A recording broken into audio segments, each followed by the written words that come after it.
So very good morning to all dignitaries, faculty members. I Deepak Mode, Assistant Professor, Department of Computer Engineering, Poornima Institute of Engineering and Technology. Welcome you all to third short-term training program under AQIS on image processing and its application, which we are starting from 21st of September. It is a 1 week program, so it will last by 26th of September. So first of all, I welcome Dr. Rajesh Kumar sir, chief guest of the program. He is a professor in Electrical Engineering Department of MNIT Jaipur. I also welcome Dr. Dinesh Goyal sir, Principal and Director, Poornima Institute of Engineering Technology. Welcome sir. I also welcome Dr. Gautam Singh sir, Registrar, Poornima Institute of Engineering Technology. Dr. Praveen Gupta sir, coordinator of this very short-term training program on image processing and its application. And I'm very happy to announce that this is the third short-term training program in the series on image processing and its application. We have already conducted 2 STTP program on the same title. This is the last and third one which we are conducting from today. So to start this program, I would like to welcome Dr. Dinesh Goyal sir, Principal and Director, Poornima Institute of Engineering Technology, who has been a driving force behind conducting such programs. So I welcome Dinesh sir. Dinesh Goyal sir, over to you. Thank you, Deepak sir. Am I audible? Yes sir, you are audible. Yes, sir. Fine. So, good morning, everyone. First of all, my heartfelt thanks, Dr. Rajesh Kumar, Professor MNIT,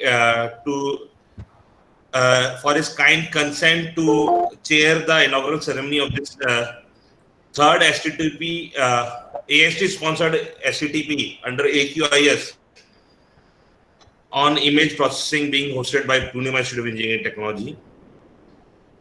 So before coming to this STTP, I'll just take you to the small journey of PIT in last 2-3 years and so. Friends, PIT was established in year 2007 and it is one of the youngest engineering college in Rajasthan. But the journey has been far extensive than being a young institution. As on date, we are having all our programs, eligible programs, NBA accredited. We are the first one in the Rajasthan, whole Rajasthan, as a private institution to get NBA accreditation for our civil engineering program. We have got our computer engineering program twice NBA accredited. We are NAC accredited institute in Rajasthan, and we are currently ranked 4th in Rajasthan. Though we were the 76th institution opened in Rajasthan, but we are ranked 4th right now. This is all efforts of our team members who have worked day and night hard for achieving quality in academics and placements and all other activities. Not only that, our team is quite focused on conducting research and development activities and nurturing of our faculty members and peers. This year only, we have organized 7 FDPs sponsored by AST, AQIS, AICT, Atal, TechCube, and apart from that, we have also organized FDPs self-motivated by the team members like Mr. Deepak Mode, Pooja ma'am, and all the other team members. Just to share all of you that PIT has achieved grants of more than 50 lakh rupees in last 2 years in various domains of research and development, infrastructure augmentation under MODROPs, CRS projects, getting funding for what you call FDPs, STTPs, student development programs. PIT has created good benchmarks and challenges for institutions which are quite older to them in Rajasthan, and has made a good, strong foothold on the grounds, with quality intake being taken every year. In terms of admissions, we are getting good number of admissions this year also. Even in pandemic, yes, last year we had out of 330, we had around 309 admissions. This year we are already crossed 300 admissions By the time we close this thing, we may be able to complete 338 admissions plus EWS plus TWS. So we'll be able to achieve around 360 admissions. This is what figure which we are aspiring for. And this is all efforts of the team members of Poornima Institute of Energy Technology.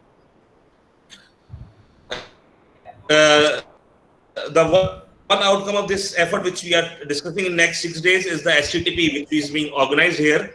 This is a series of STTPs which was approved to Dr. Praveen Gupta from AIST, AQIS on the agenda of image processing and its applications.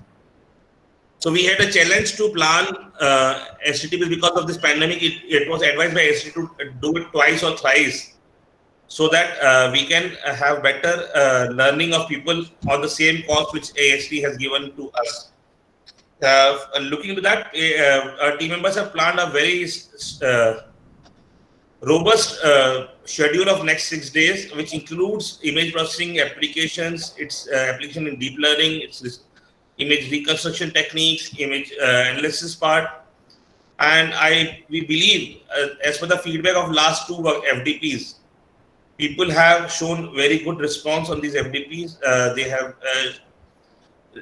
have desired to join back again, but as per ASC norms, the expert members, those who are eligible, are only those who are not accredited first 2 FDPs. So we will be again forcing a good number of participants who will be attending this FDP in next 6 days. I hope experts like Dr.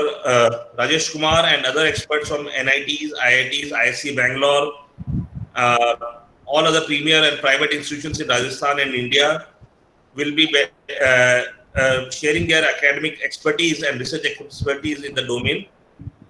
And we will be creating good manpower by these such efforts, so that we can have better technology-enabled teachers in our academic systems in the country. With these words, I welcome all the participants again, and I thank Manoj sir for this, Deepak sir for this opportunity, and I welcome Rajesh Kumar sir again. Thank you, everybody. Thank you very much, Dinesh sir. So, with these words of wisdom, I would like to call now Dr. Rajesh Kumar sir, chief guest of the program. Before I call him, I would like to introduce him. Dr. Rajesh Kumar sir received his BTech degree from NIT Kurukshetra, an MTech degree in Power System, and PhD degree in Intelligent System from MNIT Jaipur.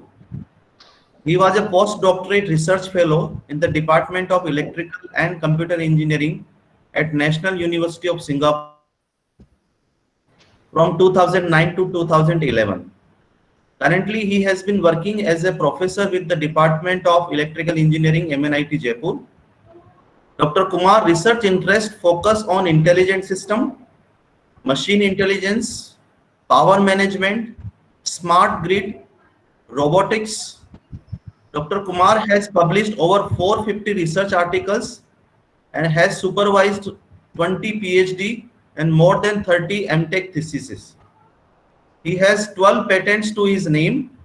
He received 3 academic awards, 12 best paper awards, 6 best thesis award, 4 professional awards, and 25 student award. So with this, sir, I welcome Dr. Rajesh Kumar sir again as chief guest of this inaugural session, and I welcome sir for his words of wisdom. Over to you, Rajesh sir. Okay, yeah, thank you very much. Good morning to all professors and participants in the function. Good morning, Professor Dinesh Goyal, and thanks the whole PIT team to invite me for this short-term training program for the teachers. It's nice to see that something on image processing being conducted again and again. It's a very demanding area, not only of the computer science, but yes, in all the discipline of engineering. You talk about electronics, electrical, mechanical, civil, environment, bioinformatics, you just name it. People are trying to solve various problems by taking some images and try to solve all those things. And it has been always a great pleasure to work with the Poornima group. I'm connected with Poornima group since its inception. When the first college was foundation stone was laid down, I was there, and many of faculty, HOD, director, and vice your admin bodies, people, they are being a product of my laboratory. So it's always being a great feel when I talk to the people of Poornima group as such in academia. And yeah, as reported by the director, Professor Dinesh Goyal, they are, I mean, it's doing good, conducting various workshops.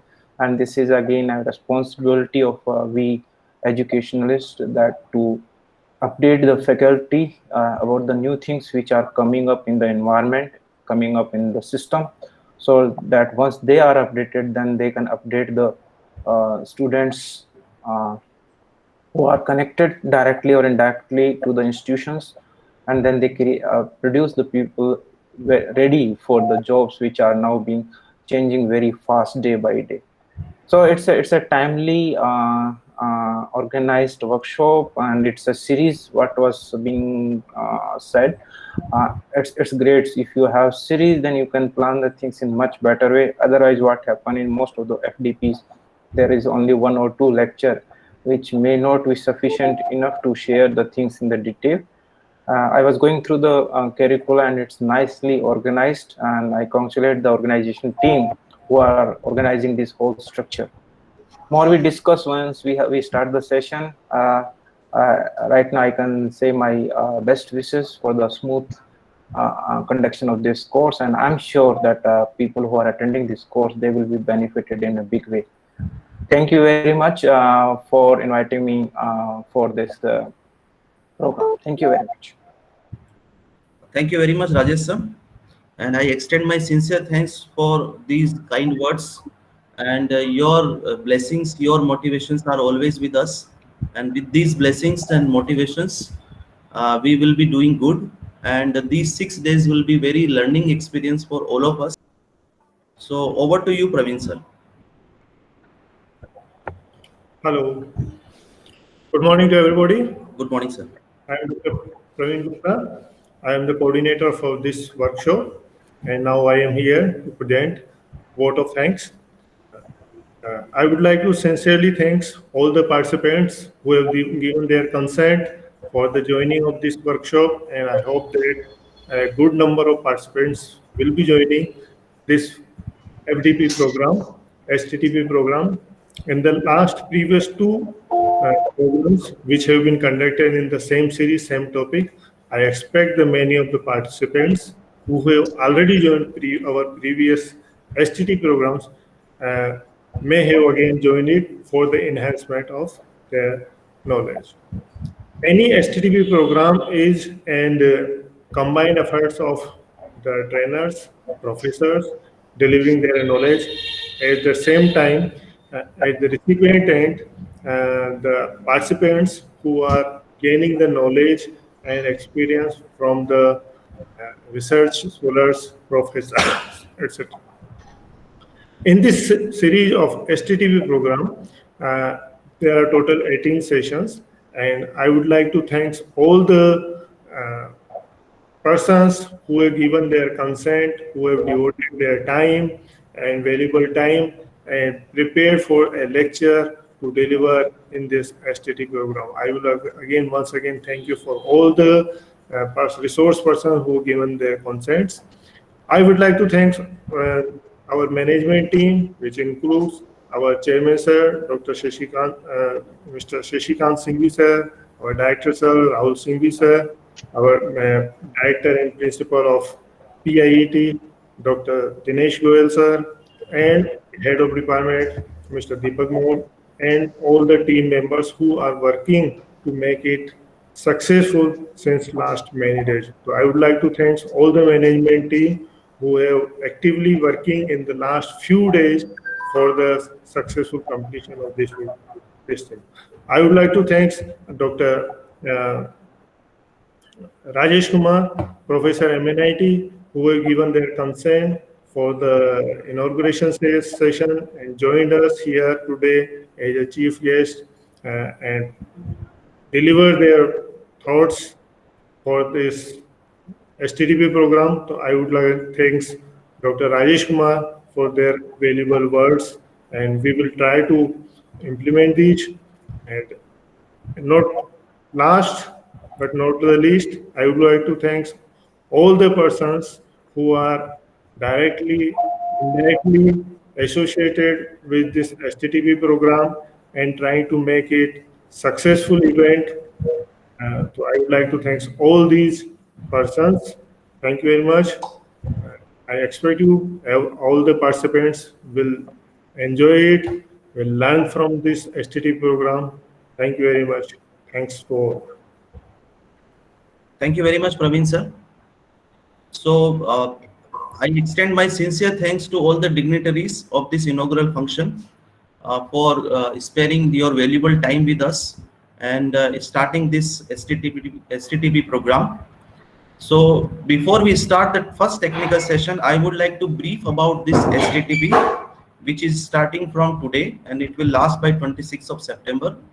In this short-term training program, we are going to have 18 technical sessions now, which will start from today, 10 o'clock. The first session will start on Introduction to Digital Image Processing and Intelligent System. This session will be a keynote address on various researches, studies which have been done, which are being done in this area. This session will be taken by Dr. Rajesh Kumar, Professor of MNIT Jaipur, which we are going to start in short while now in 5 minutes.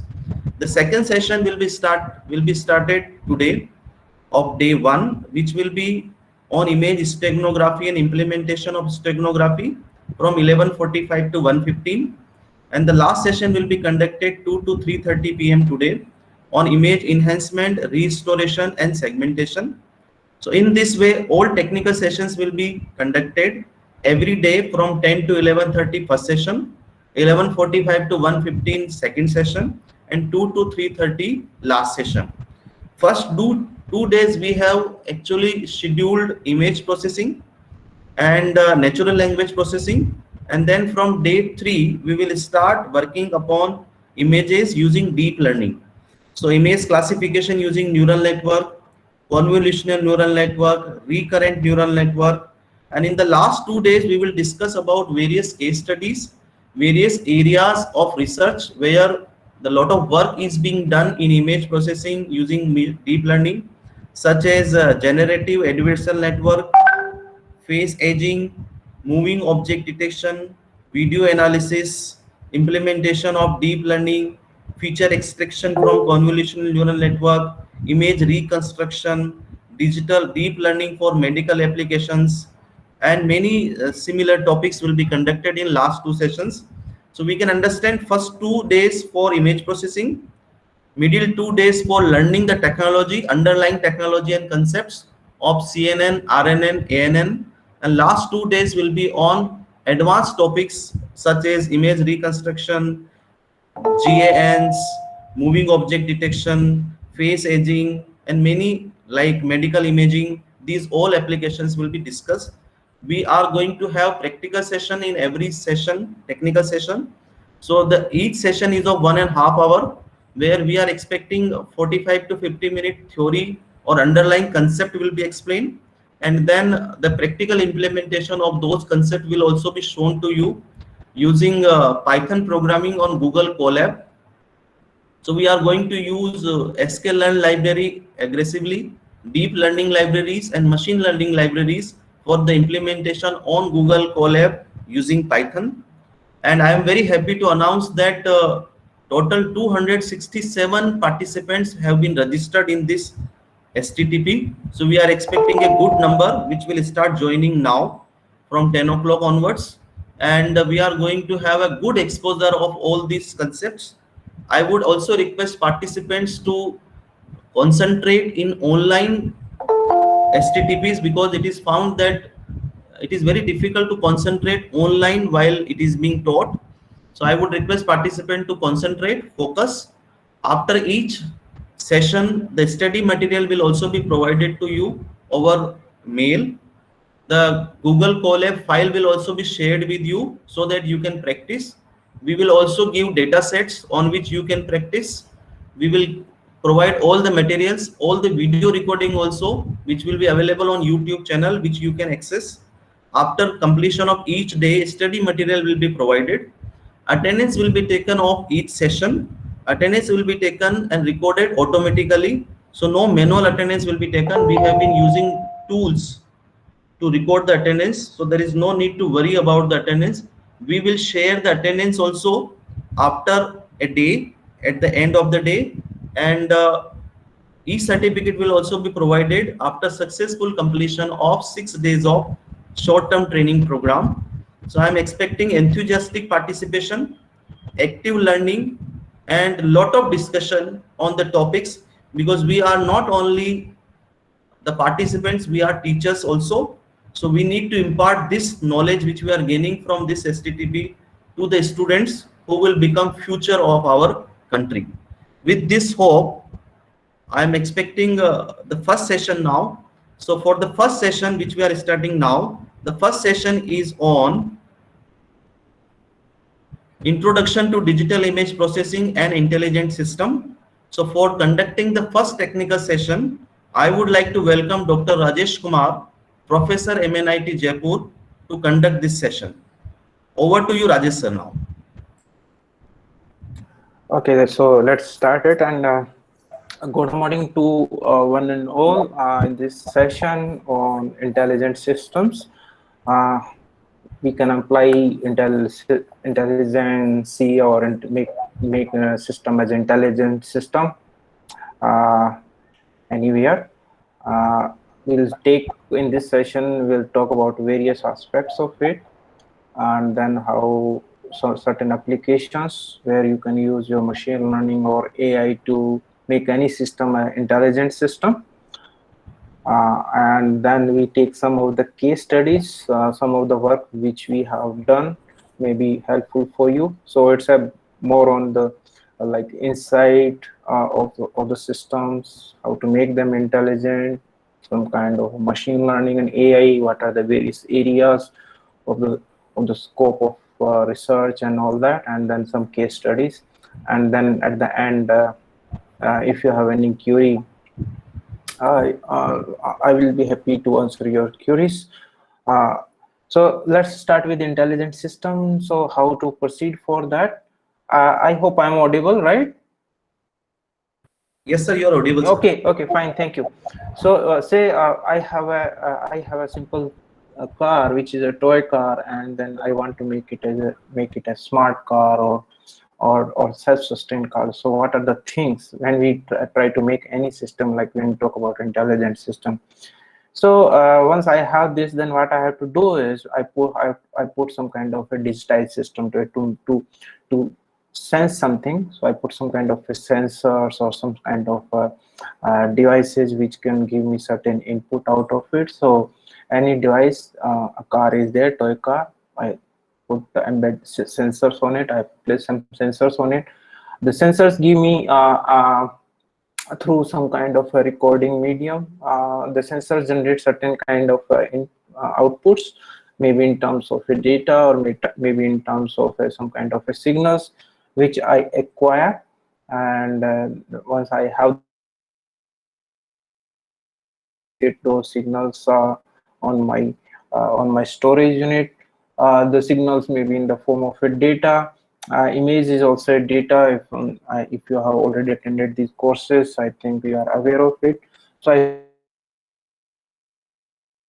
pipeline that I have installed certain kind of a devices, and then from there I capture certain signals, and the signals are stored in the form of the data. Once I have a data with me, and let's say if it's enormous data, what I'll do is I apply certain kind of a processing. So if it is image, I can go for image processing technique. If it is a signal processing technique. If it is data, then data filtering techniques, and all those things I'll do there to find out or to capture meaningful information out of it. And once I have that with me, then I use certain kind of learning methods. So maybe I use artificial intelligence, or I use machine learning, or I use data analytics, or I use statistical analytics to uh, find out the relation between the various features, or we try to connect the various dots which are not as such visible to me, or I'm not able to find out directly. But yes, if I use these techniques like AI, machine learning, or some kind of analytics technique, I'll try to find out what is the connection between those features, or those parameters, and then I use those parameters to infer something out of it, something which is hidden out of it. So what I have is some kind of a display which give me a level of a confidence that yes, what I have captured through some mathematics, that is true, and then I reuse it to convert or make my machine automated or make my machine intelligent. So I start with a simple car model, and then I process it.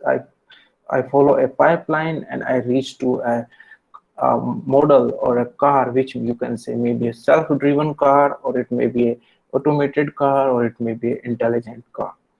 One of the very simple example you can see here, this one is intelligence. One kind of intelligence is there, that if you, in modern cars, if you are sitting and if you are not putting your belt there, it give you some kind of a beep sound that okay, put on your belt. Okay, and then you say okay, it's easy, means like if I'm not plugging where I'm sitting, just it may be one sensor there, so I plug it, then it sense it and it will not give that sound. But just imagine that in the same car, if you are driving alone, and the beeps, if you are not plugging your seat belt, there is a beep sound. But when you plug in your seat belt, the sound stops. But in the same car, there is another person who is sitting next to you in the front seat. So once you plug in, and if that person is not plugging the seat belt, again it make a sound. So how it sense there are two person or one person or something like that. These are something which are expected here. Also we have sensors, we have some data, we have certain information, we process that information. The media of processing may be different. It varies from the complexity to complexity. It depends upon how much intelligence you want. I'm taking a car as an example because it's a everyone is using in day-to-day life. They are seeing all these things. Even modern cars, you can find there are apps, they give you information about how you are driving, how much time you are putting a brake, how better you are driving. So it enhances the quality of usage. It make you also educated about the system, how to use that system in most proper way. And these are the certain properties of your intelligent system, and this is the one kind of a pipeline which is required to make any system as an intelligent system. And every part has its important, and one of the important part is your machine learning and AI. Nowadays it's a buzzword. When we move into it, you'll find that's a good arrangement of mathematics, of which we have studied in our high school classes. So the arrangement of mathematics in a most proper way, and that give us a certain level of confidence that okay, how we can extract the things. So two things are basically connected here. We have a very good computing power. We have two things thanks to your material people and electronics and computing. We have very good computing power, and the second one is our classical mathematics. So that is presented in one or another form, and they are combined to give us another domain which is now being commonly used, or in all the applications, that is AI and your machine learning.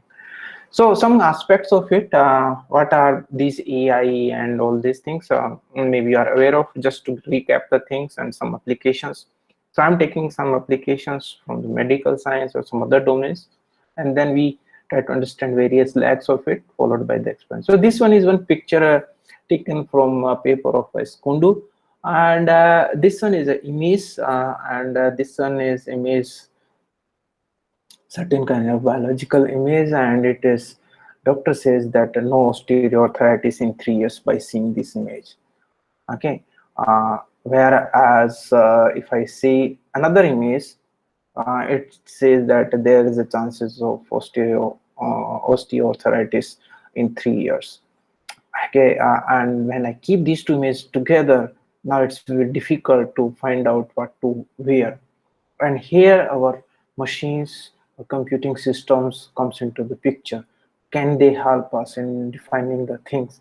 Yes, they can help us, and they can help us in various ways. And then AI see the things in the time frame, that okay, and that this is the image which is no osteoarthritis, and then how the various parameter changes, and then we can predict that okay, this one is developing like this, then osteoarthritis is in the 3 years or 4 years or something like that. So these are the some time stamped images which we process through some algorithms or machine intelligence. So it's not a like when I present these things to the doctors and they say that okay, oh, you want to replace the doctors. No, this is assisting to the doctors. So it helps them to make their decisions more accurate and all these things. So these are assistive devices. It's not a replacing the things. So so this one is one kind of a nice application in medical science. A lot of being done in predictions. Yeah, so predictions can be from from anywhere to anywhere. Prediction of a stock exchange, prediction of electricity generation, prediction of the load, prediction of a disease. Many things are there. Even human predictions are being done, and one of the great work was being done by Kosinski on the prediction. And I'm taking these examples so that like we are daily connected with these things, so we can understand that how important are these models and these algorithms for our life. And in 2012, Kosinski proved that with the uh, Facebook likes, only 68 Facebook like, you can predict the skin of a color of a person with the 95% accuracy. As such, this one is like, if you see it, it looks like an how it is possible. But yes, what is there being, there are various features which are there, which are hidden features, which are not visible as such, but when processed accurately with these algorithms, we can come out with some kind of amazing outcomes of all those data points and all that. And they have more and more experiments, and with a very good accuracy they have proved these experiments, like biasing to the parties orientation, sexual orientations, and the skin colors and all that. So they talk about many things just for by watching few likes there. They talk about your intelligence, your beliefs, your drug uses, or anything. And if you have more likes, then you have more about yourself. So we call this one as a human modeling, basically. So these data, these are the stream of the data which are being taken, and then they processed. Correlations are developed, and then from there more and more complex predictions can be done from there. And not only about you, but more likes are there, then we can even predict about your friend. So I mean, it's like we are not aware, maybe not aware of your friend directly, but just watching your likes, we can predict about your friend. Or if more likes are there, then we can predict about your parents, and then if go further, then their parents, and likewise. So this one is enormous things are coming up with this, all what is happening around us. And all these are possible when we have a certain kind of a data, and then we have certain kind of a algorithms which are, we can say, intelligent algorithms. So one of the main segment of this whole processing is your artificial intelligence. We have intelligence, and when we take this intelligence on our computing system, we talk about the artificial intelligence. So a definition was proposed like intelligence exhibited by the machine. And they learn, they interact with the environment. There are various types of information we receive from the environment, and then we try to develop certain kind of analysis or algorithms to extract that information which we are receiving from the environment, and there are various modes of it. So there are certain goals of AI. We need to understand those goals of AI. One goal is it must reduce reasons, and it must be able to uh, solve that particular problem. That is one goal of AI. Can we can we use certain kind of reasoning or can develop a methodology? Are we able to solve the problem? Second goal is, can we represent the knowledge in any form? So since this one is image processing, so we have images. So can we represent that image is there, some knowledge from this image in one form or another form? Can we plan the things? We have certain information, and from those informations can we plan things out of it to solve certain kind of things there. Natural language processing is another one. That is, can a machine talk to humans, or machine is able to understand human and all that. You have certain session in this course where people talk in depth about your NLP. Another goal is, can we plan the motion or manipulations? So manipulators and robotics, and these are machines we are talking about.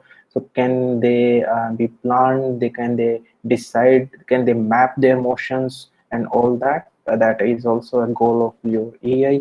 Perception is important factor which is building up. That okay, we have so many inputs from the sensors.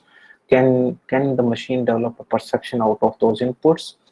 We talk about the two intelligence there, social as well as the general intelligence, and then we need our machines to be creative also. Are they creative or not in developing a few things there?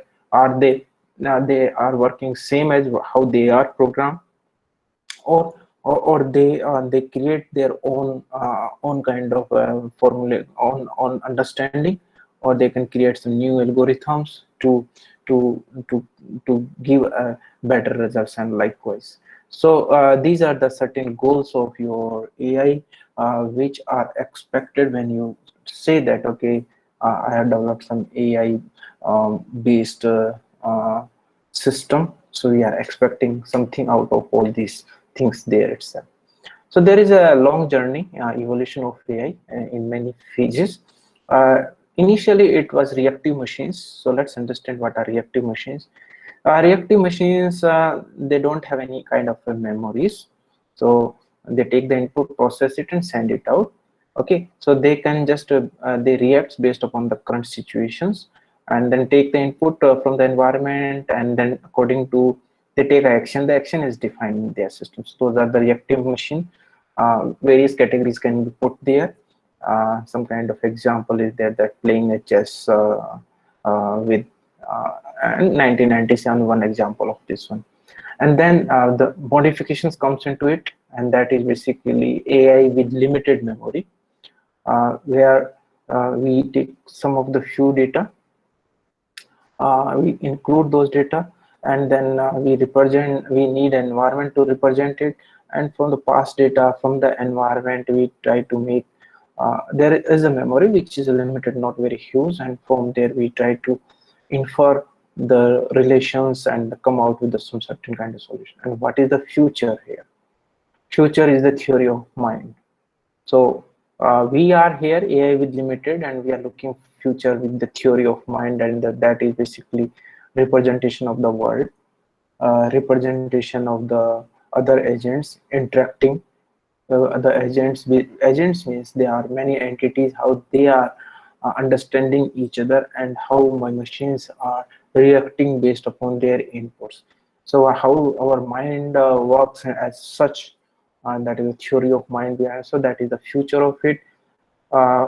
We are moving towards that direction, and then there is another improvement which is expected in further in AI, and that is basically self-awareness.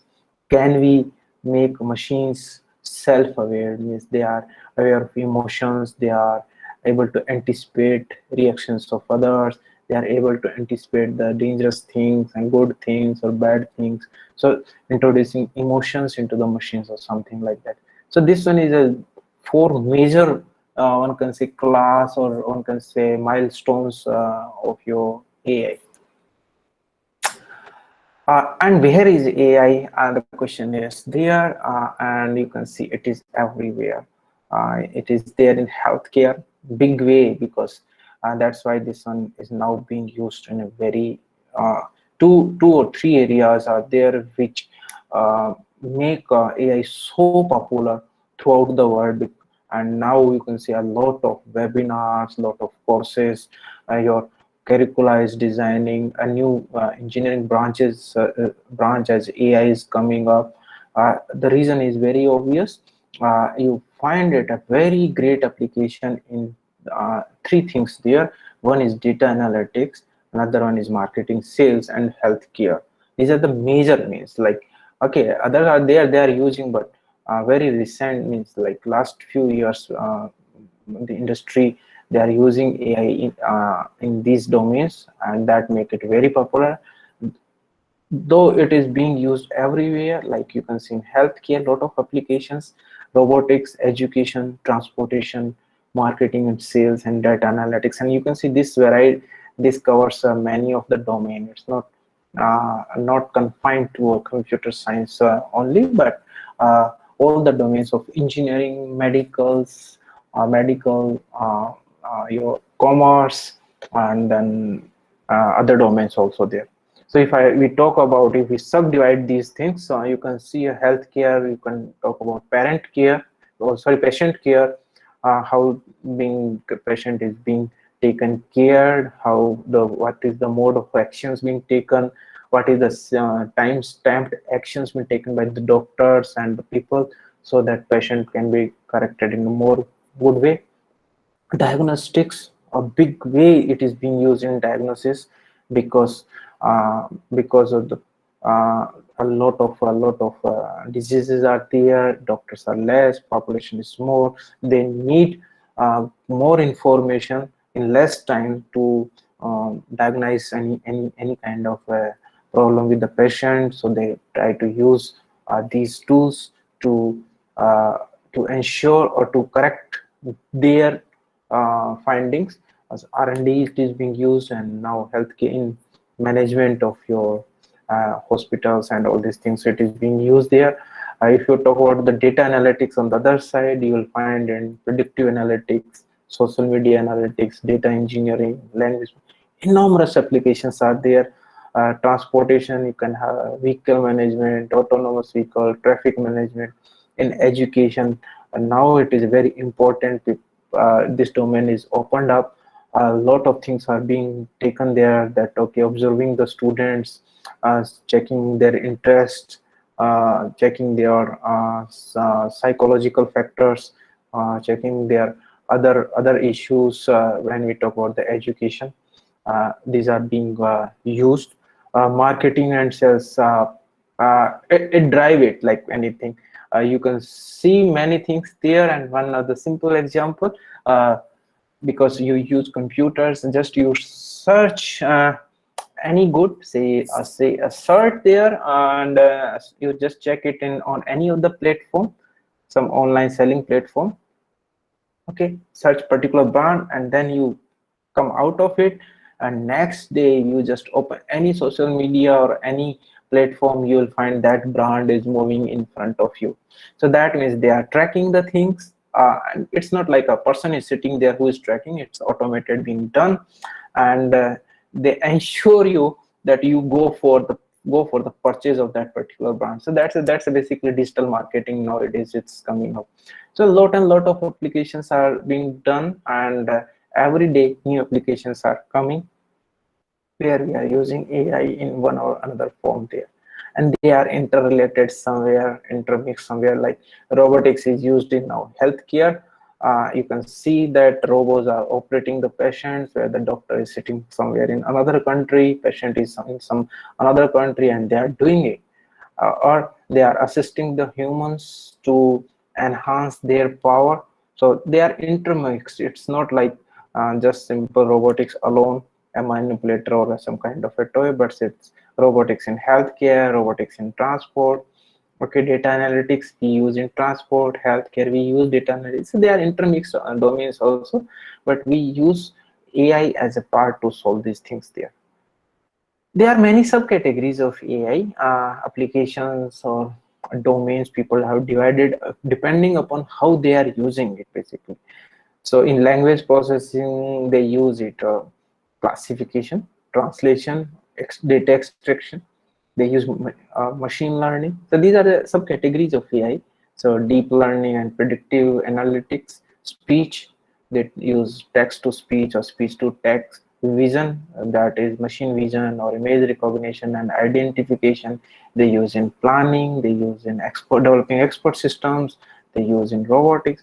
These are the various subcategories, and how you are using it, that is basically important term to be understand, that like how they are using all these things. So when we summarize all these structures and there are various domains, there are various techniques. Now coming to the mathematical formulation, because we use computing system to do all these jobs, and then when we talk about the computing system, we mean to say that okay, there are certain algorithms, and algorithms means there is certain level of a certain kind of a mathematics we have developed there.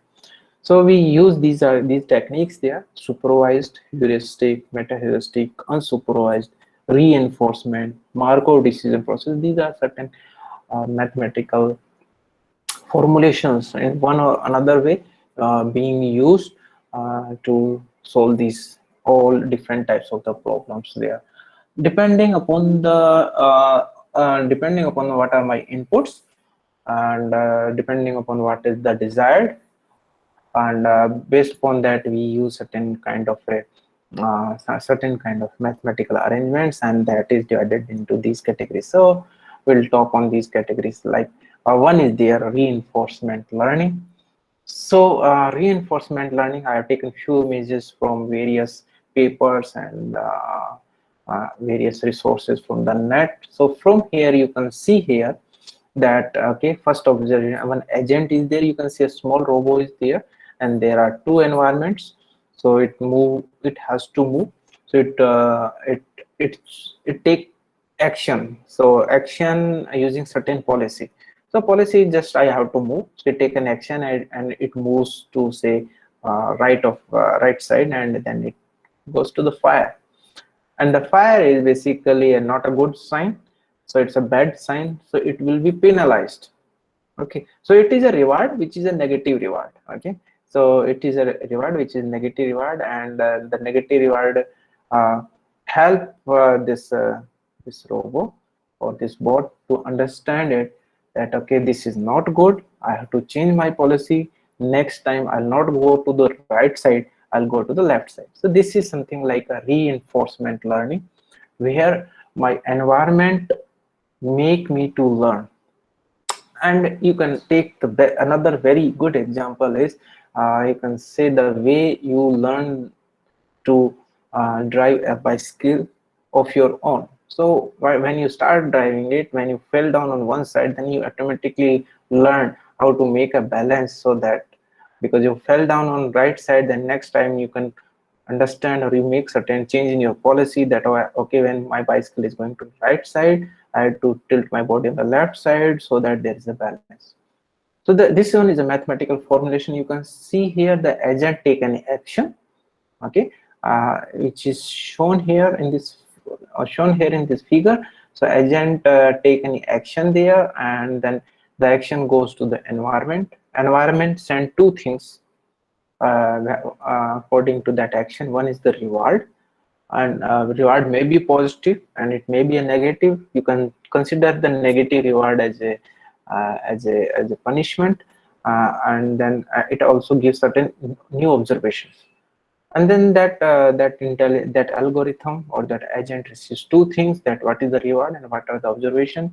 Then what it will do, it will do certain method algorithm and modify its policy, so that the ultimate job is to acquire as many as rewards. And this is how we learn the things. So this one is one kind of AI technique which is used, and this one nowadays, this one is the most popular technique being used, that is how to learn the things taking the input from the environment as such. And why this one is popular? So to understand it, if we go back to the previous slide, you can see here the first term is supervised. This one is a learning. Supervised is a method, learning method. Supervised means somebody is there, sitting there, who is telling you that okay, this one is correct and this one is not correct. That means there is a person or there is a entity which is which make a judgment whether your outcomes are good or bad. So that means if I'm doing a say classification kind of a problem, I have images, and those images are labeled. Like this image is I'm taking one image and I'm saying that okay, this image is one can say it's the data is basically suffering from certain disease, and the second image is not suffering, the next image is suffering and non-suffering. So I have 1,000 images, and each image is having certain kind of a tag, or we call it a label. And that means when label means that gives me output whether this image is uh, suffering or not suffering kind of thing. So that means there is somebody to tell you. Okay, and then we use our approaches. We train, we make our system learn on those images, so that when the next image is given to it, it automatically find out whether it's suffering or not suffering. So this one is a kind of a classification problem. But what is the issue here? Issue is uh, each data is labeled, and that labeling is done by some So say if I'm working on a medical images, I have 10,000 images, then I need somebody to give me the label on it. You are a computer, and then for that you have to hire a doctor, which is costly. So if you are working on a supervised, you need a lot of data which are labeled, which end up with some cost factor to it. These are costly things. The second category is your unsupervised, where there is no label to it.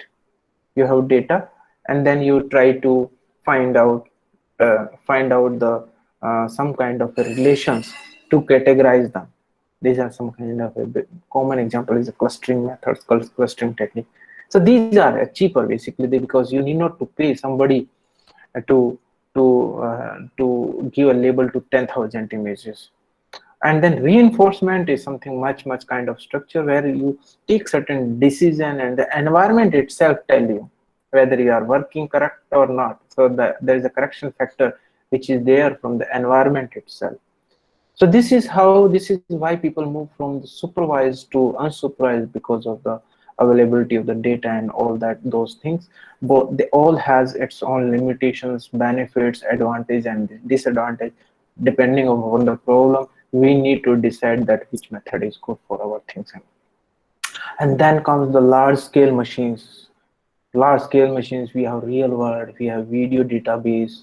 Okay, and then video database, then there's a human who can annotator who can give a certain kind of annotation on it.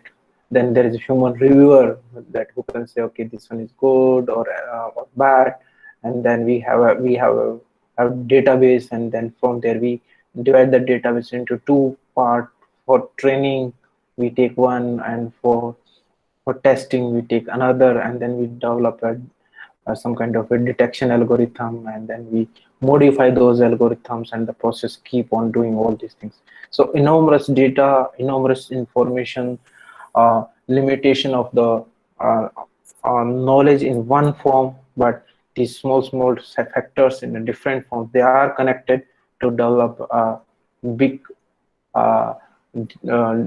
data which is properly labeled, and the algorithms are good enough or fast enough to give you a good solutions there. And there comes another area. These are the recent things I'm talking right now, which are coming. I expect that okay, basic things are already known to you, so I'm just touching on the things which are coming in a big way. And this one is another thing which is very popular nowadays, that is known as a deep learning. Earlier what we do, what is the difference here, you can understand it from this aspect, that earlier what we do, we take the image and then we extract features out of it. Okay, so we apply some kind of feature extraction techniques, and then we have those features, and from that features we develop a neural network. Okay, and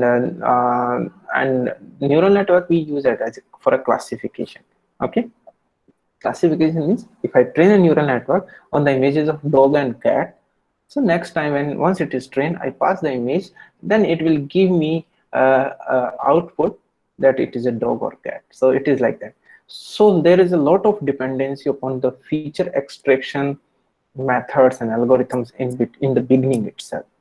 What comes here in this processing, that they say that, okay, why we do this stuff like this?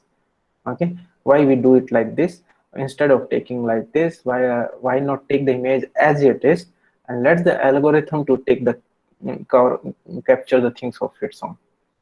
Let the algorithm or the network itself to develop feature relations and everything, instead of I extract the features manually and then feed it to the network. And that's why this deep learning comes into the picture. And there is a strong hypothesis behind it, and there is a certain kind of a proof from the medical also. Like when we see an image, it's never like our brain processes the whole image as such. It identifies the sections, small sections to the image, and then combine into one and then recognize it. So the same kind of a concept being used there. So you can see that in 1980s era network, it's just one hidden layer network. And what is now deep learning? Deep means it's a, earlier we believe in the fat network. Fat means the network we have many features, so network become fatty. Now what we are thinking, no, don't worry. Instead of take a fatty network, take a thin and a long network. So that's basically deep. You are moving many layers into it. So you can see here on the right hand side, there are many hidden layers there. So you give an image and it will give an output. And there are various approaches are being used there. Like you can see here, your CNN and all these algorithms are being used. So those techniques of mathematics like convolution, feature mapping, or your data mapping, those are being used here to develop these algorithms there.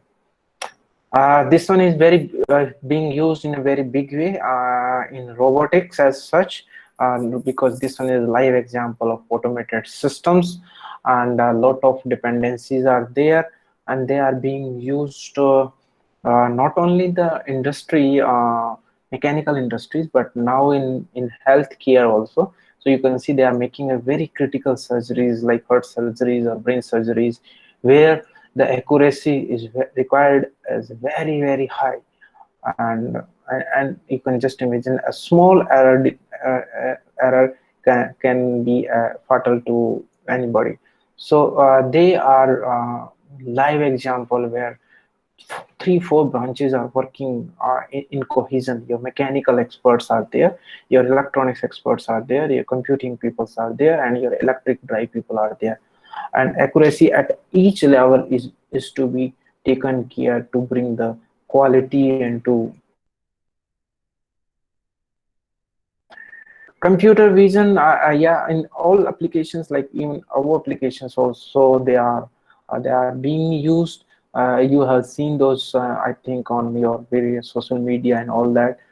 These computer vision algorithms are being placed there, that how to automatically identify the temperature of the body while moving on the railway stations or airport, or how to identify automatically whether there is a social distancing or not, or how to find automatically whether the person has with mask or without mask.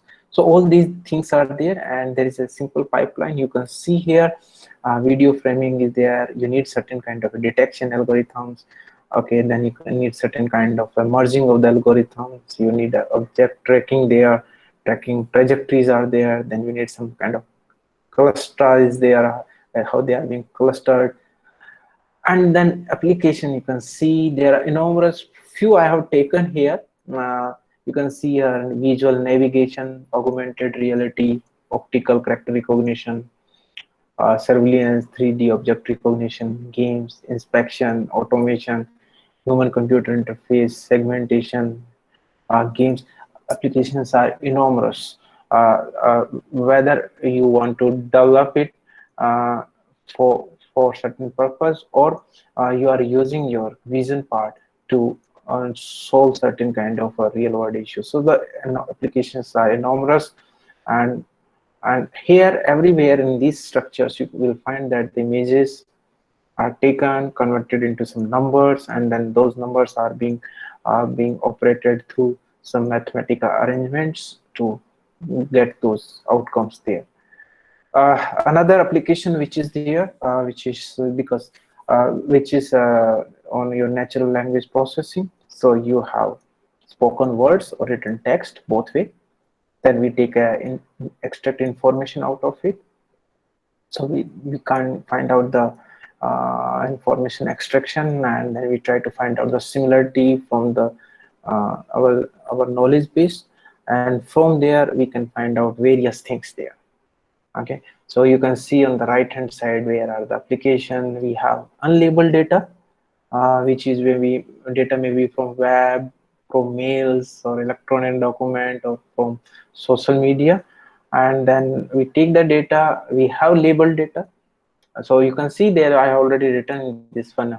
Labeled data is highly cost, unlabeled data is low cost, and then you can use statistical machine learning or machine learning or AI to develop these analyzers so that you can label your unlabeled data, so you can save your money.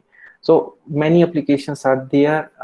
Few of them are shown here, like if you want to use for document summarization, if you want to filter out whether the mail is a spam mail or a not spam mail, or you want to use for machine translation. Nowadays this application is very common on your mobile, that you take a picture of some written text in one language and it automatically convert the things in another language. So these applications are already there. Or you want to use these data for information retrieval, or you want to use these written text or spoken text for sentiment analysis, whether what you are saying or writing in your 20 words or 5 words on your tutor, what are the sentiments associated with it, whether you are working towards the positive sentiments or you are working towards the negative sentiments. So there's and there are many more applications you can think of it. Auto texting is one, and auto coloring is another part which comes later in different categories and all that. And there is another then area which developed because we are now interfacing machine intelligence and images and data and sensors. So that comes another area which highly depend on it, and that is Internet of Things. So you can see that Internet of Things has enormous application: industrial, transportation, retail, IT, building, energy, healthcare, and you can see the domain is keep on increasing day by day. And based on the same topology, you can see that there is another area in pure electrical engineering is developing, and that one is, we call it Internet of Energy Things. So all kind of energy things are connected on a common kind of platforms, like building automation, solar, renewable energy management, distributed generation, energy rebates, pricing, microgrids, smart grids, big data. So these things are possible because all these things are possible because they generate certain level of data, and we have certain level of computing systems which try to relate the information between these data points and give some kind of a conclusion or understanding of these things in much bigger way. Few more things are developed, and they are basically initially when they started, they are trying to mimic or copying your behavior of your brain, and that is how your networks, neural networks, artificial neural network, they come into the picture. Here you can see the timeline is there in front of your screen. Somewhere in 1928 it's beginning, and then various people, they try to connect the learning process, that how your brain works, how the learning process in the brain process. And one major breakthrough comes in 1949 by Hab, known as Hab's learning. And then in 1959 it's a neuron representation was there. And then somewhere 1980 it keep on various topologies, representations keep on working. You can see here from the pictures there. So first ANN model, that is known as MCP model, that comes in 1943. Then Habs proposed learning, then cognition in 1975, which adds to a new kind of a network which is known as Hofield network, 1982. And then with certain modifications in 2006 by Hinton, deep learning comes into the picture. So there are various legs you can see here, and these legs are you can say artificial neural network leg, statistical machine leg, dynamic machine learning leg, and each leg is contributing in one or another form of modernization of these machine learning or AI based tools. So this one is a lot of these tools are there, and now the challenge is how to use, where to use, and that is really a big challenge, that which is good for what type of purpose and all that. Some applications people have already tested to prove it, like one of the application in the games where they started, there's a game which is known as a Go game, which is played with by the stones, and the point here is you have to cover and encircle that particular color of stone with a different color of stone, then the color changes, and those who remain there on the board, more stones who have there, that is the winner. It's a strategical kind of game. With, if you talk about the combinations, there are enormous combinations. So it's strategical and combinational games where many algorithms have been used. So you can see some of the approaches which are being used to develop a strong player. You can see that pattern recognition being used, min-max method, killer heuristic, and all these things. And these are the popular tools they have developed to beat the humans, basically. So these are the certain machines or methods being used in chess. You can see few of these are there on your screen. These methods are being used to beat the humans. Why we are doing so? Because we want to check the computing power, because our brain is having the extreme computing power. So how far we are away from it to develop all those things there. We have already discussed certain applications, and some more applications are there, like chatbots and social media and healthcare we have already discussed. So we move further on all these things.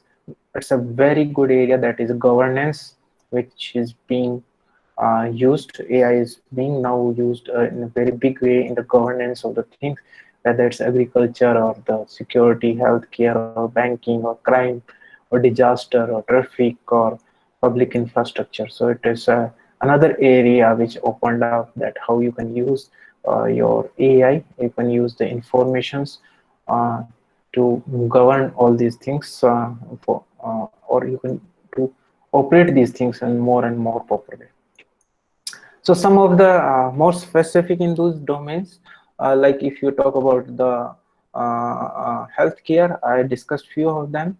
And again, the like automated image diagnosis, I have seen few, like if you go today's your PET scan and all these things, where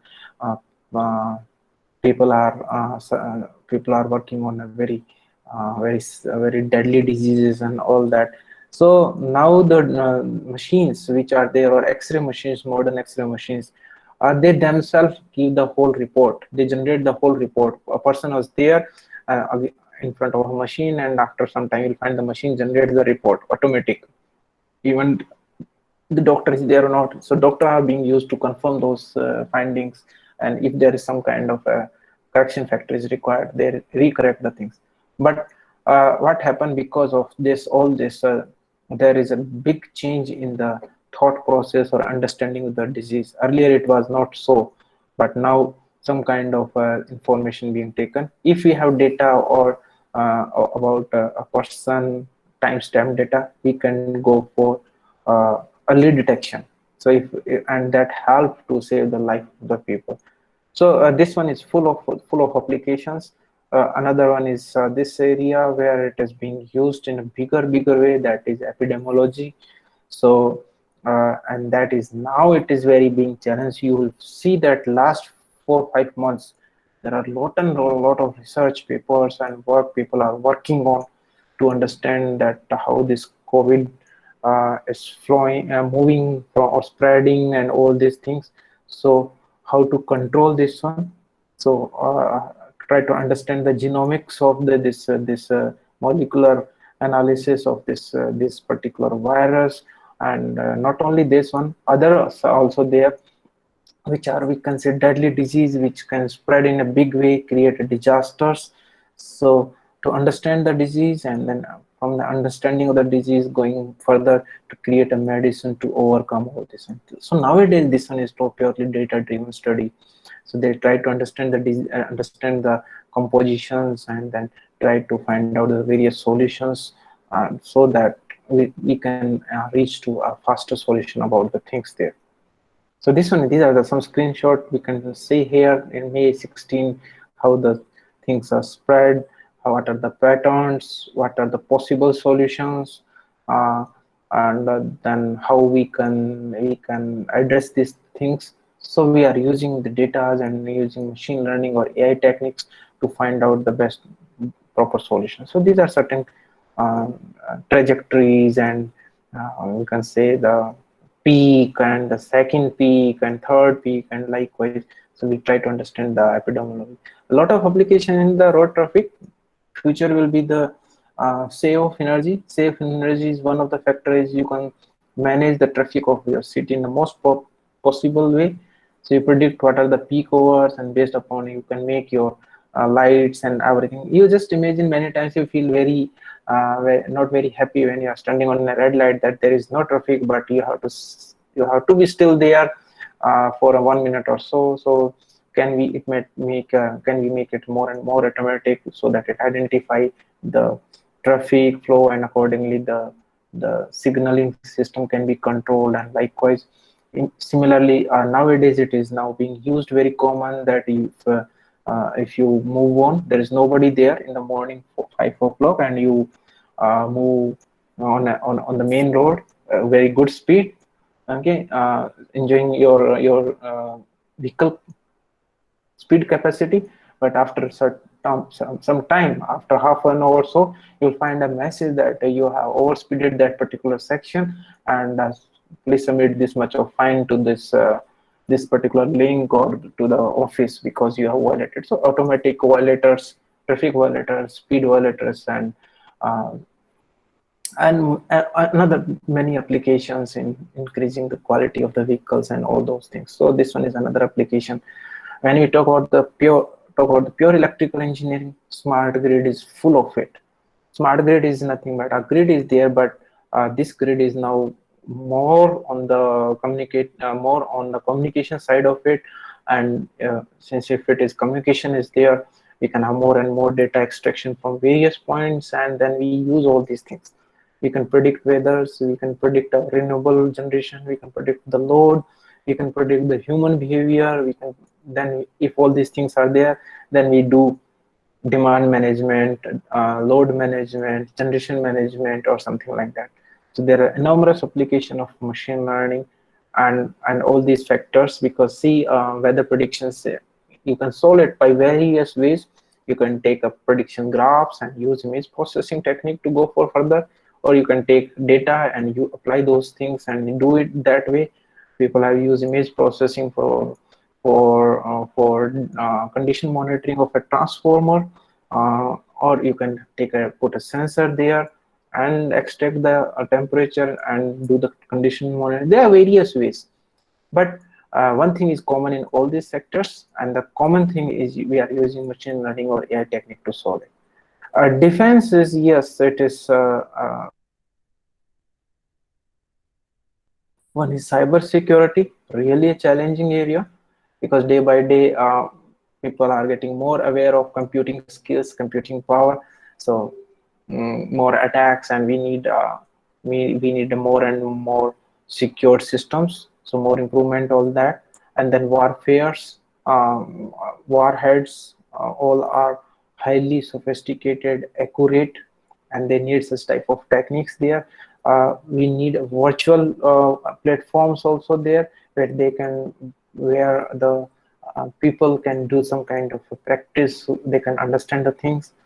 And crisis healthcare is another area, target recognition is another area. So these things are being used in a bigger way. Target recognition, only images are being taken, images are taken at aerial images, which have already have various issues of noise and all these things, and they are filtering it out, and then identifying the objects and identifying it very accurately, and they use the weapons uh, to check those things. So it's an enormous application, and this area is very open for it.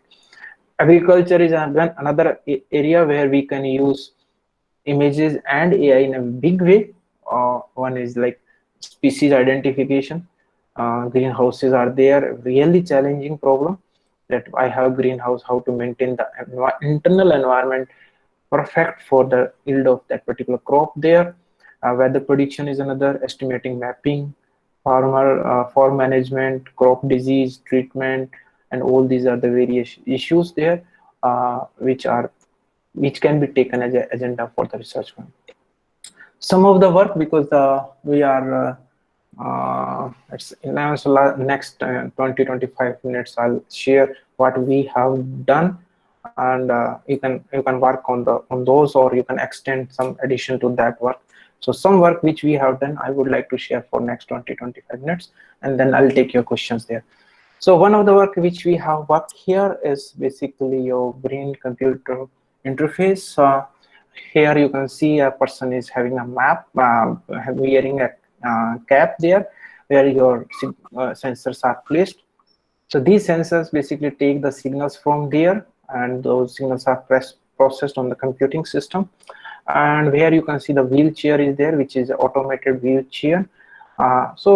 It can, he or she can control the movement of that wheelchair by thought process. So we have developed half part of it, that is capturing the signal, processing, and inferring from there. That part is already being done, tested on the robots. The wheelchair part is yet to be completed. So this one is a really helpful for the medical people. So medical person, so you can see here, we started long back on working on this project in 2006. So signals are taken from these cap. There is nothing like we are putting inside the head. These are all surface mounted sensors. So they give us signals like this. These are the time signals, timestamp signals, which can be filtered there, and then you can process it.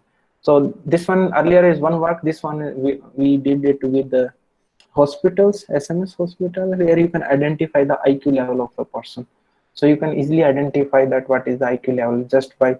So what is being done in this problem is, we asked a person, we gave the person some 10 questions to answer without speaking, and he answered it, and then those signals were taken there, and then they are processed, and then they are classified that based on the IQ level. And then we asked the medical expert also that, okay, now can you identify the IQ level based upon these 10 questions, and our results and the medical results, doctor results are in alignment with each other. So this one is one kind of application. There are enormous application of this such type of work. If you are able to extract the information in your brain in the most accurate way, you can have many applications there. One of this work which we did with IIT Delhi and MIT people, and that is basically on the seizure detection. So we have certain kind of data. I'll show you the video if it is visible on your screen. You can see on the right extreme side, brain signals are coming, and these are the thermal images which are being generated of various frequency bands, so that it will give us an idea that, okay, You can see that when the seizure is there, then how the thermal images are reacting to it. The job here is to find out the origin of the origin of that particular pain, or correctly identification that what is happening here. So this one is another kind of application which we did it. Here again, the image processing and the signal processing and your machine learning part comes into the picture. This one is exoskeleton, which is developed by the students here, but this one is very crude model. You can say it's a beginning model. The photograph is their beta version. Here, the important part is the sensors are placed on the wrist and the arm, which sense the muscle activity. Okay, and then that muscle activity is taken passed to the processing unit, which help the, you can see the motors and the gear arrangements there to perform certain kind of a rehabilitation exercise, so that the person can have a can be rehabilitated, muscle power can be regenerated, or to support that particular arm to give that much of power.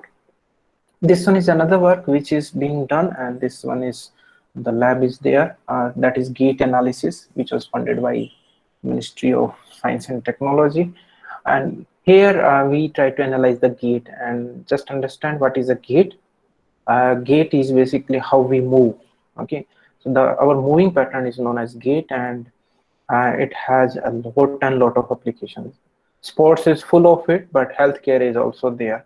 And I think many of you are aware of like Harbhajan, Muthaya, Muralidharan, action, and all these things. So those are the action recognition, and that is the same being done here.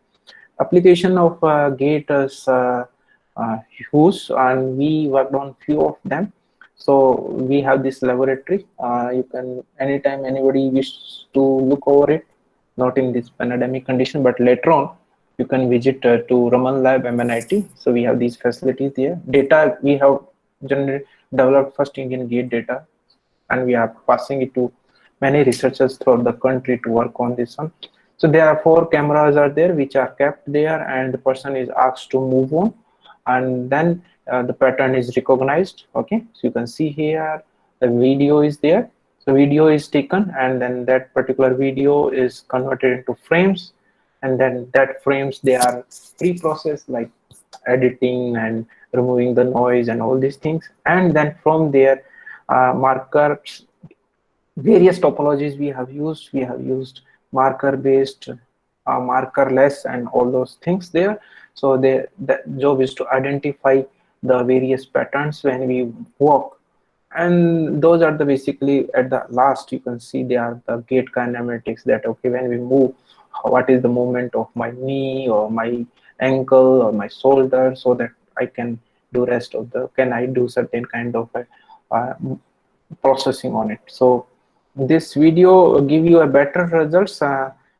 Just this work was, I mean, it's like MATLAB framework is there on your screen. You can use it in any language, maybe Python or anything like that. So you can see here the frame is uploaded on your screen, and very soon you will find we have developed a GUI for it. So you can see the GUI in front of. So this one is lab view and lab part, and you can see there is background is many objects are there. So all signals are 0, nobody is there on the screen. This, and now the person enter in front of the cameras, the coordinates starts coming in front of your screen. You can see the coordinates are coming, and at the bottom you can see the trunk angle, hip angle, knee angle, with thigh angle, leg angle, foot angle, with timestamps are they are coming. And once that person moves away, now this one is your signature. And the theory says that you cannot copy it. Nobody can copy anybody's gate. And now this one has a lot of information. Security is a very obvious one, because this one is your unique feature, but there are medical applications. Means like some research I have seen that they have find out whether the person is diabetic or not by observing these signatures. Likewise, many such applications are already there. All these are image processing and machine learning, combination of all those two, and to the healthcare as such. So I'm just moving a bit, yeah, as we have time. Another research work which is going on right now in the lab, that is neosteoarthritis. Yeah, very surprising results are there if you follow the medical data. That is in Indian context, every male after the age of around the age of 45 or above, and every female around the age of 40 and above, every male is like that makes a big statement. So let's increase it a bit further to make it 100. Every female after the age of 45 and every male after the age of 50, they are suffering of one or another form of arthritis. Really a very challenging problem, and knee arthritis is one of the biggest problem people are facing with. Here we try to develop we propose a new hypothesis, and the hypothesis is trying to identify the things based on the muscle activities. You can see the GUI in front of your screen. This setup is already there in the lab, where we sense the muscle activities and try to find out arthritis is there or not. And you can see this one is knee joint figure. We try to develop a system, I mean, it's like here to support the doctors and all that. So here you can easily, here we are able to identify whether the leg is, a particular person is having arthritis or not. So this work is going on. This work we have started these are the slides and some work which people have done. We are also working in the domain of drug discovery. So we have many things there. We have like genome pins are there. From there you use some machine learning techniques and to identify that okay, what is the proposed drug for this type of genomic sequence or and all that. So these are the some concepts which I'm showing you taken from research article, and this is another area where we are working on. So these are the various medicines being used. So TMDU, they are working on this domain already. So these are some findings from TMDU that there are more than 100 genes for Alzheimer's disease, and which drug is good for that one. This one is again one work which we have patented long back on your mouse on your hand-free systems, basically using your simple camera to control the whole process of the system. Human modeling, yes, we are working, and human modeling is the same, which is what I discussed in the advance about in the earlier slides about the Kosinski work. That is okay. Let's understand it more bigger way. So like this one is the population there. Then we put this is the population. We filter it out. Use some image processing technique and AI. That okay, how many of them are wearing certain kind of dresses or patterns there. Then further filter it out. How many of them are having suitcases and all that. Then further filter it out. How many of are having a like. Now these are concept figures, not actual figures. That wearing a helmet, and yes, if it is so, then we can say yes, that person is an engineer. So this is how the modeling being done. Human modeling, we call it. We take certain features and then try to connect these features to come out the information about you yourself. This one is another work which was being done, patented also. This one is basically inverter which is being developed. So the concept is same. You can understand the concept here. In electrical, when we are connecting a grid, there is a point of common coupling. So there we put inverter, microgrid. So here the inverter has to operate into two different modes. When it is connected to the grid in a different mode, and when it is not connected to the grid and it's a different mode. The concept we take it here is same like our heartbeat signals. So what we do, we measure the signals every time and try to predict it, that when the grid is available and when there is a fault, so it's not available. So that my inverter is ready in advance that okay, at this instant something is going to happen, I have to change my mode of operation. So this one is again your machine learning, a good example of machine learning and the signals as a live case study there. So this work was being reported in various research articles also. If somebody is interested, please visit my website, and from there you can download these research articles, these PPTs, and some codes are also given there. Similarly, another good example of a smart loads. Sir, good morning, sir. Yeah. Sorry to interrupt, sir. Sir, shall I ask one question, sir? We can take the question at the end. I think that will be a good idea. Oh, thank you, sir. Okay, let me finish the things because the time is a limit. Then we can have a good time for questionnaire. Okay. Okay, sir. Okay, sir. Okay, thank you, thank you. So this one is another area, smart loads. So just imagine that your tube light is saying you that okay, my life is over, or your refrigerator is saying you that when you purchased me, I was 5-star, but with time now it's a 10 years. My consumption is more. I'm no more 5-star. I'm 1-star. So if you continue using me, okay, I'll keep on cooling your things, but I consume more power. So it's better to replace me. So those are known as smart loads. When loads start saying telling you the information about it. Okay, so this one is the concept of for smart home or smart loads and all that. Smart home or smart meters. So smart meters controls everything, give you detail anything connecting to the cloud, communication, and all those things are there. Various forms of smart meters are being developed by many students from undergrad to PhD scholars and industry people. This part here we have taken in a different form. Things are sensed. We implemented 3-4 concepts here. For home automation is one, cloud computing is the another, and the HAN is the third one. So that's one. Another research work is going on. We are working with the Udaipur Agricultural University. One of my scholars is working on it, and that is greenhouse. It's a very typical problem because the crops for the proper yield of a crop, we need the proper environment inside it. So outside it may be very hot or very cold, but inside we need to maintain proper air, proper humidity, proper temperature, and interesting part is they are highly non-linear. There is no any very good mathematical relation between the things. So how to make those things fully automated and all these things, that is one work which is currently going on with at MNIT basically. This one is a good example of reinforcement learning. You can see here if the video is there, so I can show you the video if it is visible to you. You can see a bot is there, okay, and it is moving and it is identifying the objects and okay, taking a turns and moving further and reaching to the object. So you say this is nothing big, because if you go to the market, you just go and purchase any toy car costing 150, just put a hand in front of it, it automatically take a turn. Here the concept is different. You can see there are 2 cameras at the top. They are working as eyes basically. You try to build a single camera. If you are using a single eye, then you cannot find the depth. You can just test it. By using single eye, you cannot find the depth of the images. But if you are using 2 eyes, you can find out what is the depth of the.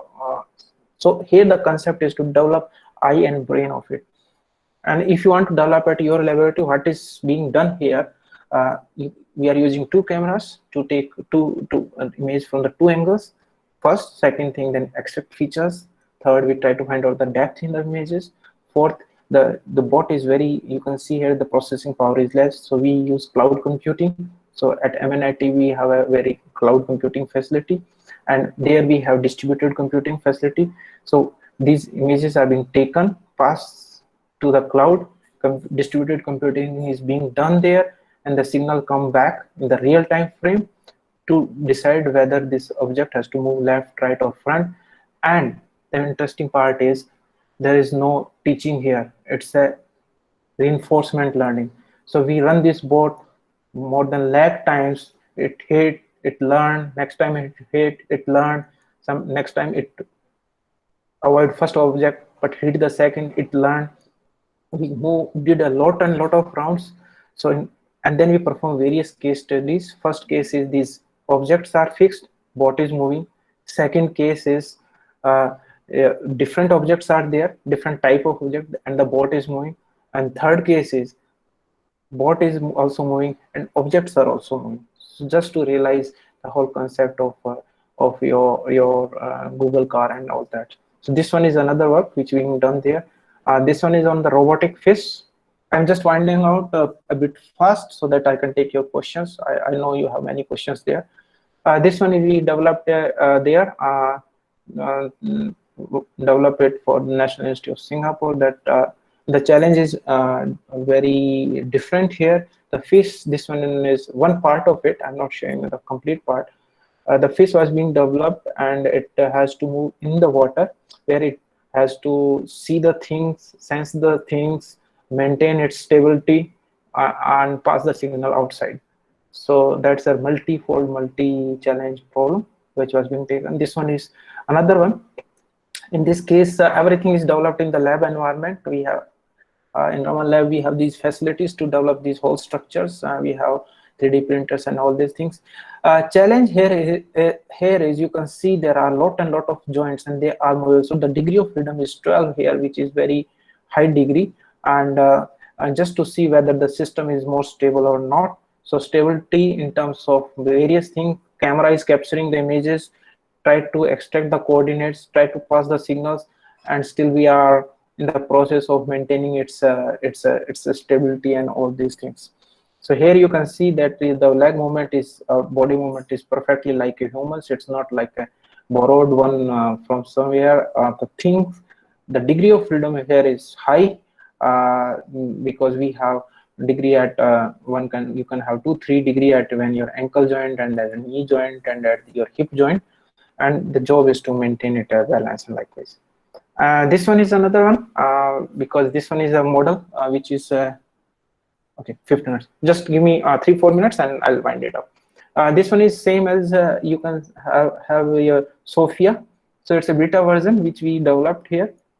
You can see I'm not running the video. Video is still there. You can see the face is there and camera is there. So this student, they call it Basanti, gave the name Basanti. So she will interact with you, identify with you. So perfectly working with you. That means what? Working on NLP because she is listening and answering your questions. Image processing because she is identifying you. Wherever you go, she follow you, give emotions to your emotions, and then where that means image processing is working. And at the backhand, all machine learning tools are working. Sound system is there. That means she's identifying, doing some kind of calculations, and then converting those signals back to audio signals and talk to you. That also. These videos are also available on the site. You can see time is one kind of a constraint, so I have to move further on it. And this one is another showcase of your. I'll show you. I think I can show you some part of it. I'm not sure how much audio signal is coming to you.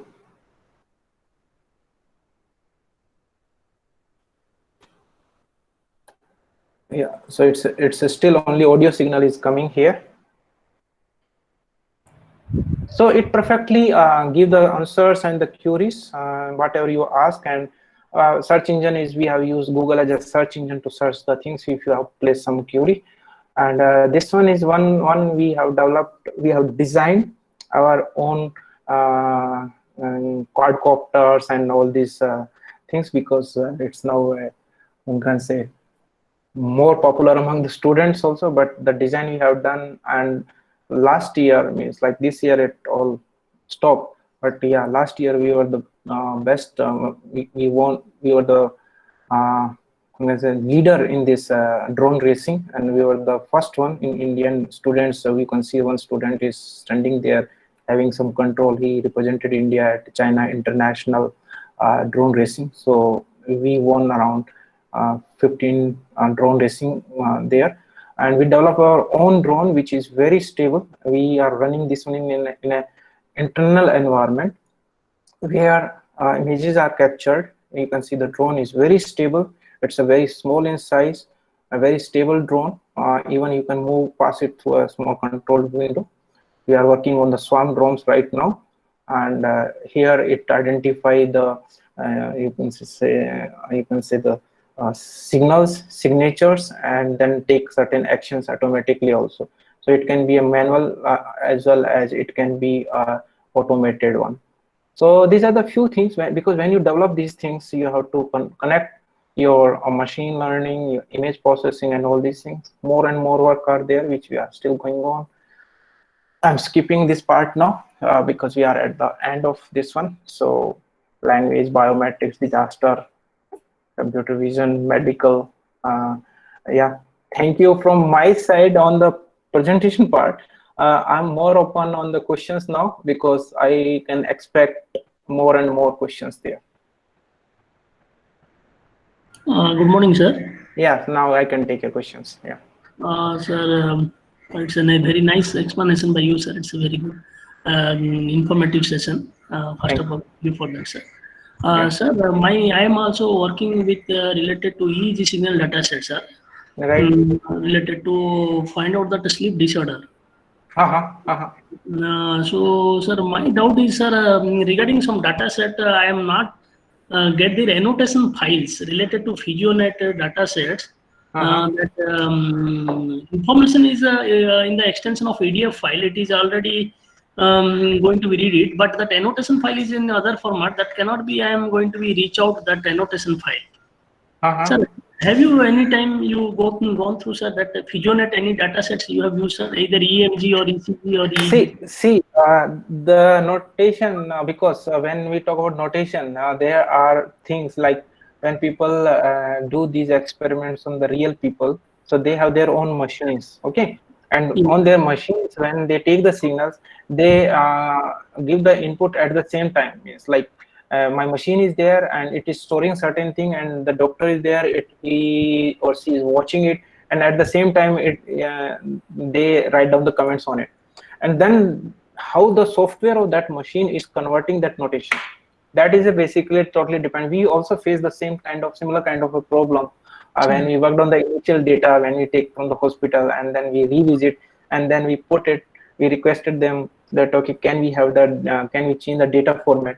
So luckily we are working here with the hospital which is available here only. We are able to convert the notation file in a different data format, and then we are able to do it. Otherwise it's very difficult because we are not sure enough that what is the format they are using actually. Yes.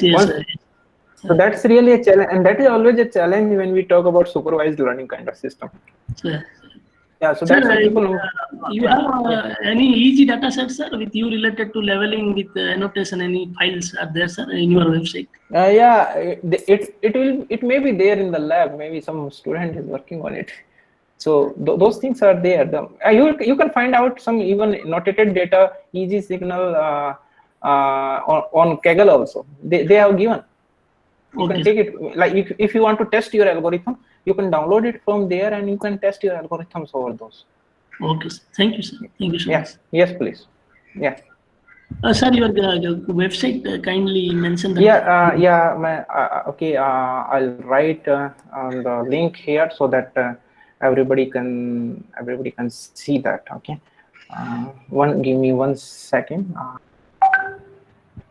So from here you can download many PPTs, many codes are also there, and some algorithms and detail about some of the papers are also there. So you can download it from there. Yeah. Any more question? Yeah. Sir, another question, sir.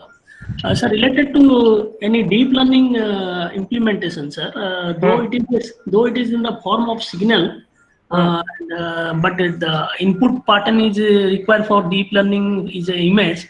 So, is there any method is there, sir, to convert that signal to image, sir? Oh, you have signal that is image, no? Yes, sir. Signal is a 2-dimensional image. Yes, it is actually one-dimensional signal, sir. EEG signal. But if I use any CNN model or either any other deep learning model, then how I can use those signals, sir? Yeah, Santosh. Actually, your signal is two dimension, because on one side it's your amplitude. On another side it's a time stamping. Time. Yes, sir. So now it's an image. So now you can take it as image. People have done it. You'll find very good research articles on such type of 1D or 2D images. They are trying to use these deep learning techniques. But again, the suggestion here is why to use deep learning for such type of processing, because for the timestamp data we have many other algorithms which already prove better. So unnecessarily I'm increasing my complexity, and then I am trying to solve it by a complex method. So better is to make your algorithms as simple as possible so that you have fast solutions and accurate solutions. What are the different features extracted from image using CNN?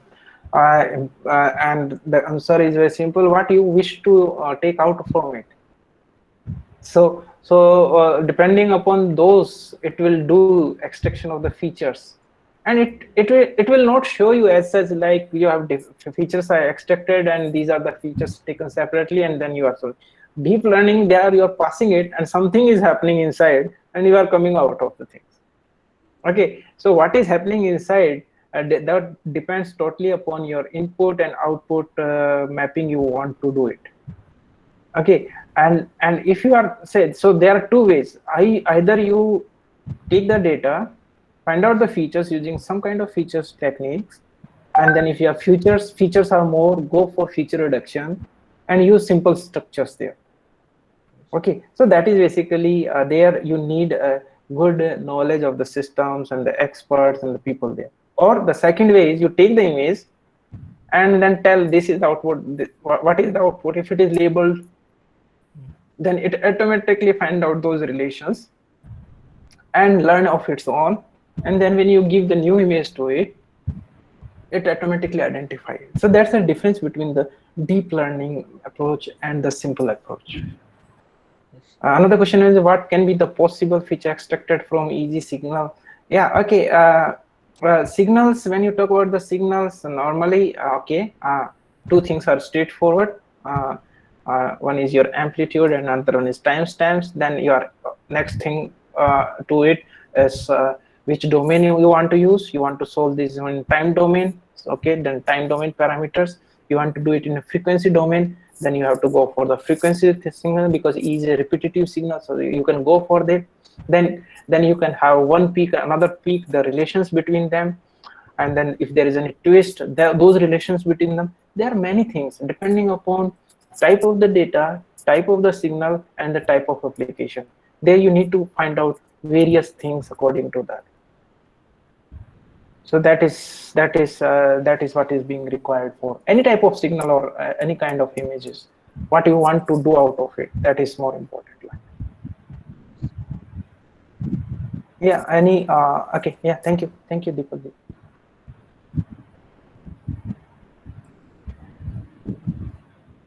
Any more questions?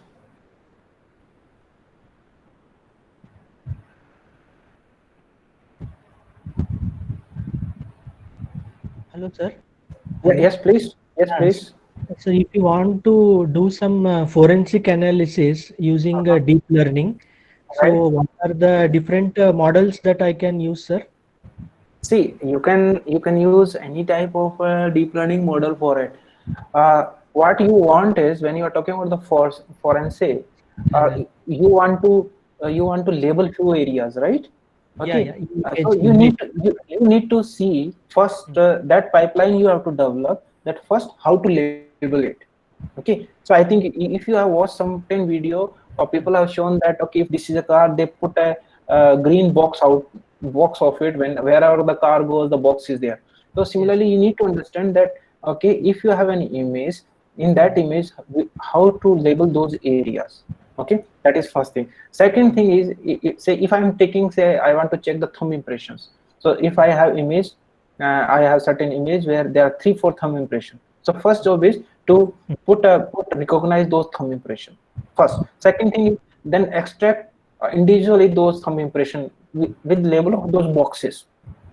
Say box 1, this is the thumb impression image. Box 2 is this. Box 3 is this. Then now I have data where a lot of thumb impressions are there, and then I process a mechanism, similarity score, or any kind of machine learning or statistical method that to match these thumb impressions. And then the outcome will be all the boxes will be labeled by the name of the people whose thumb impressions are there. So this is a simple pipeline I will talk to you about. You can use many of them.